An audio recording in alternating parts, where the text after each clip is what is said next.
বাংলাদেশের নির্বাচনী কালচারে জিতলেই কেবল নির্বাচন সুষ্ঠু হয়। আপনারা যেহেতু এখানে সবাই আছেন, নির্বাচনে আপনারা শেষ পর্যন্ত থাকবেন এবং আপনারা হচ্ছে বিজয় নিয়ে ফেলবেন। ফলাফল যাই হোক, সেটা আপনাদের পক্ষেও যেতে পারে, বিপক্ষেও যেতে পারে। অতীতে আমরা দেখছি যে যারা না জিতছে তারা নির্বাচনকে প্রশ্নবিদ্ধ করেছে, নির্বাচন ঠিক হয়। আপনাদের অবস্থান কি হবে? আপনারা জয়ী হন আর বিজয়ী? আমাদের অবস্থান স্পষ্ট।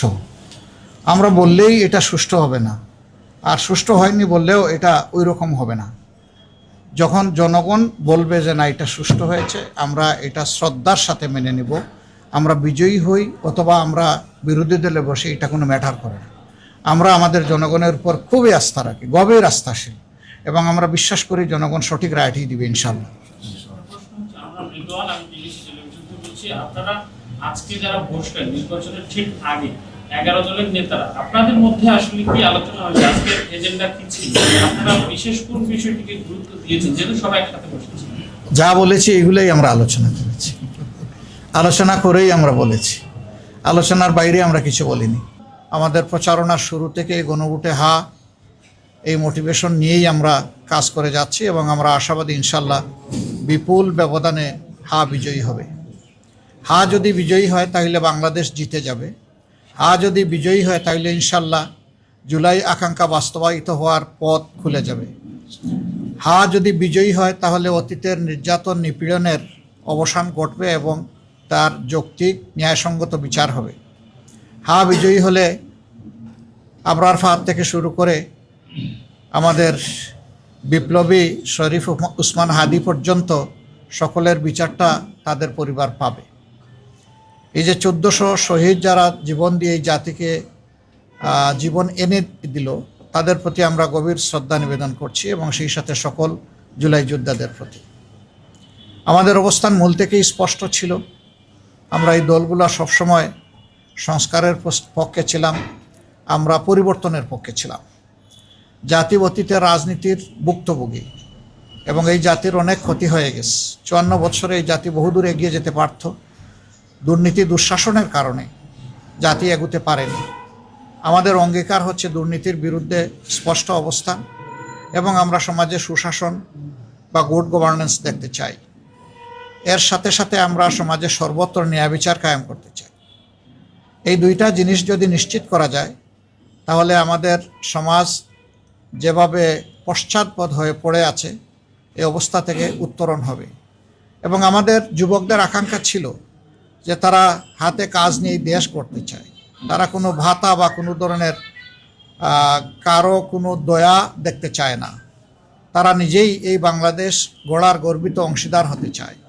এই ক্ষেত্রেও আমাদের অবস্থান স্পষ্ট যে তাদের হাতে কোনো ভাতা নয়, বরঞ্চ আমরা তাদের উপযুক্ততা অনুযায়ী কাজ তুলে দিয়ে বলতে চাই যে এবার তোমরাই বাংলাদেশটা গড়ো। এবং আমরা আসলে তরুণদের হাতেই বাংলাদেশ তুলে দেওয়ার জন্য আমরা প্রস্তুতি নিচ্ছি। তো এই নির্বাচন, পরপর 4টি নির্বাচনে মানুষ তাদের আকাঙ্ক্ষা অনুযায়ী ভোট দিতে পারেনি এবং সেই ক্ষেত্রে 2008-এর নির্বাচন থেকে শুরু করে গণরায়ের কোনো প্রতিফলন হয়নি। এবারকার নির্বাচনে আমরা স্পষ্টতই দেখতে পাচ্ছি যে মানুষের মধ্যে এই নির্বাচন নিয়ে ব্যাপক উৎসাহ উদ্দীপনা তৈরি হয়েছে। যাদের ভোট গ্রামে আছে তারা দলে দলে অনেকটা ঈদের উচ্ছ্বাস এবং আনন্দের মতো তারা যাচ্ছে, নিজেদের নাড়ির টানে গ্রামেই ফিরে যাচ্ছে। সেখানে তারা ভোট দিতে চায় এবং তারা তাদের মনের মতো সরকারও দেখতে চায়। আমরা আশা করছি গণরায় প্রতিফলিত হলে বাংলাদেশ ইনশাল্লাহ নতুন রাজনীতির দিকে আগাবে এবং নতুন যে বাংলাদেশের আকাঙ্ক্ষা জনগণ অন্তরে পোষণ করে তা ইনশাল্লাহ বাস্তবায়িত হবে। তবে এক্ষেত্রে আমরা জনগণকে বলবো যে বিভিন্ন ধরনের কথা শোনা যাচ্ছে। জনগণের সচেতনতা এবং ক্ষেত্রবিশেষে অন্যায়ের বিরুদ্ধে প্রতিরোধই কেবল সকল অপতৎপরতার উপযুক্ত জবাব হতে পারে। আমরা বিশ্বাস করি আমাদের যুব সমাজ ঘুমিয়ে পড়েনি। তাদের অসমাপ্ত দায়িত্ব পালন করার জন্য তারা এই নির্বাচনকে সফল করে তুলবে ইনশাল্লাহ, যে কোনো মূল্যের বিনিময়ে। এবং কেউ অন্য কিছু করতে চাইলে আমরা অনুরোধ করব জনগণ যেন নিজেদের অধিকারের পক্ষে মজবুত হয়ে দাঁড়িয়ে যায় এবং স্পষ্ট জবাব দিয়ে দেয়। আমরা আশা করছি জনতারই বিজয় হবে শেষ পর্যন্ত ইনশাআল্লাহ। পিছন পথে কেউ এসে কিছু করে সফল হতে পারবেন এটা আমরা মনে করি না। নির্বাচন প্রক্রিয়ার সাথে যারা সম্পৃক্ত আছেন, নির্বাচন কমিশন, তারপরে নির্বাচন পরিচালনার দায়িত্বে যারা নিয়োজিত এবং যারা নিরাপত্তার দায়িত্বে নিয়োজিত, শৃঙ্খলার দায়িত্বে নিয়োজিত, তাদের সকলের প্রতি আমাদের অনুরোধ, আপনারা প্রজাতন্ত্রের কর্মচারী হিসাবে এ দেশ আপনাদেরও, আপনারা ন্যায়নিষ্ঠভাবে, আপনারা নিরপেক্ষভাবে, সুষ্ঠুভাবে আপনাদের দায়িত্ব পালন করবেন। তাহলে জনগণের ভালোবাসা পাবেন, সমর্থন পাবেন এবং জনগণ আপনাদের এই কাজের প্রতি সন্তুষ্ট হয়ে অবশ্যই আপনাদের মূল্যায়ন করবে। আমরা অতীতের মতো আর কাউকে দেখতে চাই না যে সরকারি প্রজাতন্ত্রের বাংলাদেশ নামের এই প্রজাতন্ত্রটির কর্মকর্তা হয়ে কেউ নির্দিষ্ট কারো পক্ষ নেবেন, এটা আমরা একেবারেই দেখতে চাচ্ছি না। আমরা কারো আনুকূল্যও চাই না, আবার আমরা অন্য কাউকে আনুকূল্য দেখানো হোক সেটাও আমরা দেখতে চাই না। আমরা চাই সবাই নিরপেক্ষতার সাথে যার যার জায়গা থেকে এই দায়িত্ব পালন করবেন। এই নির্বাচনের দিনেও বহু ধরনের রিউমার ছড়ানো হতে পারে। আমরা জনগণকে আহ্বান জানাবো, 11 দলের পক্ষ থেকে কোনো সুস্পষ্ট বক্তব্য না যাওয়া পর্যন্ত এই ধরনের কোনো বিভ্রান্তিমূলক কথায় মোটেই কান দেবেন না। যারা পরাজয়ের ভয়ে ভীত সন্ত্রস্ত, যে কোনো পক্ষ যে কোনো কাজ এই ধরনের করতে পারে, মিথ্যা অপবাদ ছড়াতে পারে ভয়ভীতি সৃষ্টির জন্য, আতঙ্ক সৃষ্টির জন্য। কিন্তু না, সব কিছুকে জয় করেই ইনশাআল্লাহ আপনারা সেদিন আপনাদের ভোটাধিকার প্রয়োগ করবেন এবং ভোটের রেজাল্ট হাতে না নিয়ে আপনারা কেউ ফিরবেন না। কারণ আপনি ভোট দেওয়ার পরেও আপনার ভোট নয়ছয় হয়ে যেতে পারে, আবার ভোট দেওয়ার আগেও বিভিন্ন ধরনের সমস্যা কেউ কৃত্রিম সংকট সৃষ্টি করতে পারে। এই সব কিছুকে আমরা বিশ্বাস করি এই বীর জাতি মোকাবিলা করেই ইনশাআল্লাহ 12 তারিখের নির্বাচনকে সফল করে তুলবে এবং সেই নির্বাচনের মধ্য দিয়ে যে সরকার গঠিত হবে, এই সরকার হবে নতুন বাংলাদেশের সরকার, এ সরকার হবে জন আকাঙ্ক্ষার সরকার, এই সরকার হবে কৃষক, শ্রমিক, মেহনতি জনতা সহ মুটে মাঝি মজুর সকলের সরকার, সকল শ্রেণী পেশার মানুষের সরকার, নারী পুরুষের সরকার, শিশু আবাল বৃদ্ধ বনিতার সরকার। এই সরকার কোনো দলের হবে না, এই সরকার কোনো গোষ্ঠীর হবে না, এই সরকার কোনো পরিবারের হবে না, এই সরকার হবে জনগণের সরকার ইনশাআল্লাহ। আমরা সেই জনগণের বিজয়টার দিকেই মুখিয়ে আছি। আল্লাহ রাব্বুল আলামিন একটি সুষ্ঠু নির্বাচনের পরিবেশ নিশ্চিত করে দিয়ে জনগণের আকাঙ্ক্ষা পূরণে আমাদেরকে সহায়তা করুন। আপনাদের সকলকে ধন্যবাদ।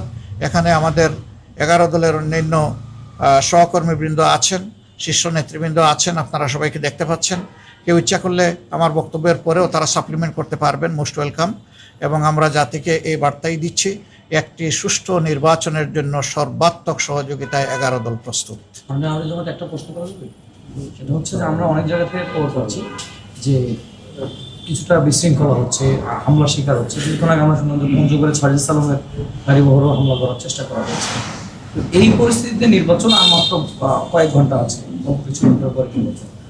আপনি সার্বিক আইন শৃঙ্খলা পরিস্থিতি নিয়ে কি ভাবছেন? আহ্বান তো জানালেন, কিন্তু আপনার অবস্থানটা কি, দলের অবস্থানটা কি? আসলে দেখেন, এই ধরনের বিক্ষিপ্ত বিচ্ছিন্ন ঘটনা অতীতেও ঘটেছে, এটা নতুন না। এগুলা মোকাবিলা করেই অতীতে জনগণ তাদের দায়িত্ব পালন করেছে। আর এবারকার প্রেক্ষাপটটা সম্পূর্ণ ভিন্ন। দেশের শতকরা 40% ভোটার জীবনে একটা ভোটও দিতে পারে নাই। তারা এই ভোটের মাঠ কেউ নষ্ট করবেন, এটা আমরা বিশ্বাস করি তারা বরদাস্ত করবে না। ভোটাররাই এর জবাব এবং প্রতিরোধ গড়ে তুলবে। তবে আমরা চাই যে শৃঙ্খলা বিধানের দায়িত্ব যে বাহিনীগুলোর আছে, তারা যেন তাদের দায়িত্বটা নিষ্ঠার সাথে পালন করে, তাহলে জনগণকে আর কিছু করা লাগবে না। কিন্তু কেউ যদি ব্যর্থ হয়, জনগণ বসে থাকবে না। জনগণ তার দায়িত্ব ঠিকই পালন করবে এবং সুষ্ঠু ভোট আদায় করে ছাড়বে ইনশাআল্লাহ। আমি সেটা হচ্ছে আমার মাথায় আপনারা তো সুষ্ঠু নির্বাচনের কথা বলছেন, এটা এবং সবাই প্রত্যাশা। বাংলাদেশের নির্বাচনী কালচারে জিতলেই কেবল নির্বাচন সুষ্ঠু হয়। আপনারা যেহেতু এখানে সবাই আছেন, নির্বাচনে আপনারা শেষ পর্যন্ত থাকবেন এবং আপনারা হচ্ছে বিজয় নিয়ে ফেলবেন। ফলাফল যাই হোক, সেটা আপনাদের পক্ষেও যেতে পারে, বিপক্ষেও যেতে পারে। অতীতে আমরা দেখছি যে যারা না জিতছে তারা নির্বাচনকে প্রশ্নবিদ্ধ করেছে, নির্বাচন ঠিক হয়। আপনাদের অবস্থান কি হবে? আপনারা জয়ী হন আর বিজয়ী? আমাদের অবস্থান স্পষ্ট। আমরা বললেই এটা সুষ্ঠু হবে না, আর সুষ্ঠু হয়নি বললেও এটা ওই রকম হবে না। যখন জনগণ বলবে যে না, এটা সুষ্ঠু হয়েছে, আমরা এটা শ্রদ্ধার সাথে মেনে নিব। আমরা বিজয়ী হই অথবা আমরা বিরোধী দলে বসে, এটা কোনো ম্যাটার করে না।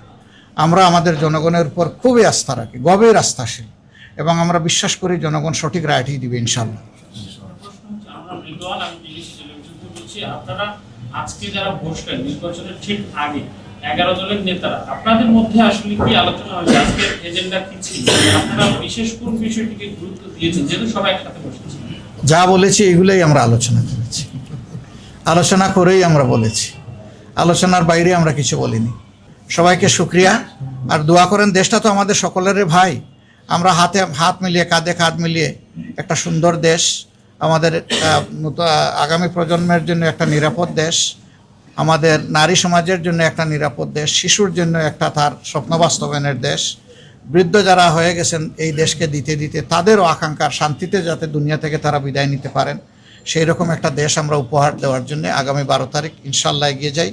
আপনাদের সকলের সহযোগিতা চাই। আসসালামু আলাইকুম রহমতুল্লাহ।